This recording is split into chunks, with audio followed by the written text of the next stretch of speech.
अध्यक्ष महोदय, ये सरकार किसी और का रिकॉर्ड बनाए न बनाए, लेकिन पेपर लीक का रिकॉर्ड जरूर ये सरकार बनाएगी। तो मेरे आपके माध्यम से एक ही निवेदन है कि बिना ये मंत्री जी रहेंगे तो न्याय नहीं मिलेगा बच्चों को। अध्यक्ष महोदय, आदरणीय अखिलेश जी की प्रश्न का मैं विनम्रता से उत्तर देना चाहूँगा। सुप्रीम कोर्ट में जो चल रहा है केस, सुप्रीम कोर्ट ने ऑर्डर दिया पूरा विद्यार्थियों की सूची को वेबसाइट में उपलब्ध करा दो। नमस्कार, लाइव सिटीज में आपका स्वागत है। मैं हूं आपके साथ प्रीति झा। देखिए, बिहार विधानमंडल का जहां एक तरफ मानसून सत्र शुरू हुआ है तो वहीं लोकसभा का सेशन भी शुरू हो गया है। देखिए, आज सदन में नीट पेपर लीक मामले को लेकर काफी हंगामा हुआ है और वहीं आपको बता दें तो धर्मेंद्र प्रधान अपनी तमाम चीजों को लेकर बात रखते हुए नजर आ रहे थे नीट पेपर लीक मामले को लेकर। तो वहीं दूसरी तरफ सपा अध्यक्ष अखिलेश यादव जो है उन्होंने भी शिक्षा मंत्री को खूब घेरा है, कहते हुए नजर आ रहे हैं कि देखिए, इस सरकार में किसी और चीज का रिकॉर्ड बने या ना बने, लेकिन पेपर लीक का रिकॉर्ड जो है वो जरूर बनेगा। और वहीं धर्मेंद्र प्रधान से क्या कुछ कहते हुए नजर आ रहे हैं अखिलेश यादव, और वहीं नीट पेपर लीक मामले को लेकर क्या कुछ जवाब देते नजर आ रहे हैं धर्मेंद्र प्रधान, सुनिए। अध्यक्ष महोदय, मैं आपका धन्यवाद देना चाहता हूं। देश के बहुत महत्वपूर्ण सवाल पर आपने मुझे पूछने का समय दिया है। अध्यक्ष महोदय, ये सरकार किसी और का रिकॉर्ड बनाए न बनाए, लेकिन पेपर लीक का रिकॉर्ड जरूर ये सरकार बनाएगी। अध्यक्ष महोदय, मुझे इसके बैकग्राउंड में नहीं जाना है कि पूछें। अध्यक्ष महोदय, मुझे बैकग्राउंड में नहीं जाना है कि कब कैसे किस संस्था को बनाया गया है। पूरे देश के छात्र इस पे आंदोलित थे। लगातार अखबार और सीबीआई की जांच के बाद चीजें सामने आ रही हैं, लोग पकड़े जा रहे हैं, जेल भेजे जा रहे हैं। मैं अध्यक्ष महोदय आपके माध्यम से पूछना चाहता हूं मंत्री जी से, क्या सेंटर वाइज जिन बच्चों को सबसे ज्यादा नंबर मिले हैं, क्या उसकी सूची जारी करेंगे? 30,000 सीटें जहां हैं, कई सेंटर अध्यक्ष महोदय ऐसे हैं जहां 2,000 2,500 बच्चे पास हो गए हैं। सरकारी सीटें 30,000 हैं, कई सेंटर में 2,000 से ज्यादा पास हो गए।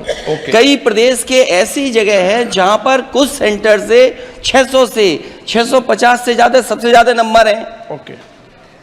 और अगर वो संस्था इतनी क्रेडिबल थी तो अध्यक्ष महोदय, जिन सेंटर्स पे ये परीक्षा हुई उन सेंटर्स का इंफ्रास्ट्रक्चर क्या था? क्या मंत्री जी ने जानकारी की थी इस बात की?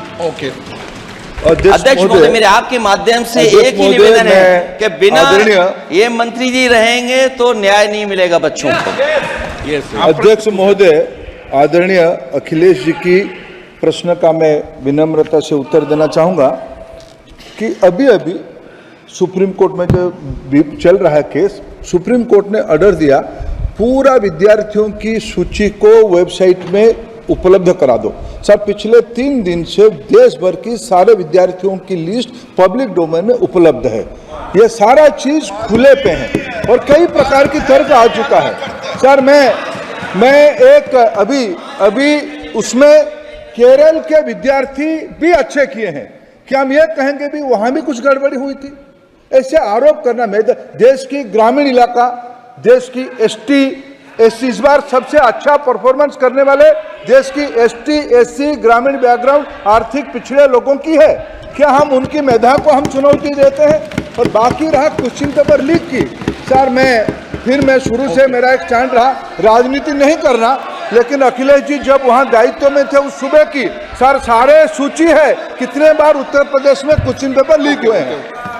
माननीय, तो आपने सुना कि किस तरीके से लोकसभा का जब सत्र चल रहा है तो ऐसे में नीट पेपर लीक मामले को लेकर काफी हंगामा हो रहा है। अखिलेश यादव जो है धर्मेंद्र प्रधान जो कि शिक्षा मंत्री है उन्हें घेरने की कोशिश कर रहे हैं और कह भी रहे हैं कि जब तक ये शिक्षा मंत्री हैं यहाँ के बच्चों का भविष्य जो है वो नहीं सुधर सकता है। और वहीं कई सारे सवालों के जवाब शिक्षा मंत्री धर्मेंद्र प्रधान देते हुए नजर आए हैं। नीट पेपर लीक मामले में उन्होंने कई सारी चीजों के बारे में जानकारी दी है। है कि सुप्रीम कोर्ट में इसको लेकर सुनवाई चल रही है और सुप्रीम कोर्ट ने कहा है कि किस तरीके से सेंटर वाइज जो रिजल्ट है वो जारी किया जाए। तो अब तमाम चीजें जो है वो पब्लिक डोमेन में है और विपक्ष इस तरीके से जो हमलावर हो रहा है, आप समझ रहे हैं कि नीट पेपर लीक का जो मामला है वो सुप्रीम कोर्ट में है और सुनवाई भी इस पर चल रही है। चैनल को सब्सक्राइब करें, फेसबुक पेज को लाइक करें। धन्यवाद।